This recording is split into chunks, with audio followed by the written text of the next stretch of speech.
The main problem of Europe is, frankly, its weakness. I'll give you a couple of examples. A few years ago, the EU proudly announced its AI Act to the world, the first major regulation of artificial intelligence.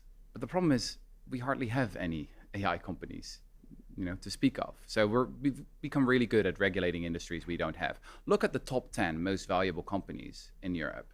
You'll see some, important companies like ASML in the Netherlands, some Novo Nordisk, some pharma companies, but it's mostly big fashion. It's Louis Vuitton, it's Dior. I like to say that we've become the continent of handbags instead of hardware. So if you really believe that this liberal social democratic model is, the way we should rule the world, then it would be quite nice if you also have the power to back it up. And the reality right now is that indeed thousands of young men are dying in the trenches in Ukraine, and we're quite dependent on Daddy Trump, as my fellow Dutchman, Mark Rutte, the current head of NATO, would say it.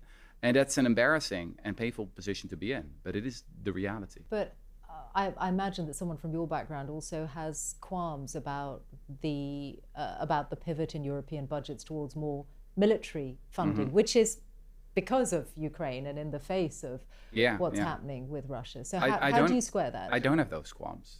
The only thing I worried about is that we're mainly spending that money to buy more American weapons while we should have those industries ourselves. So you think if Europe manufactures weapons rather than handbags, that's a better place for Europe to be in? Absolutely, yeah.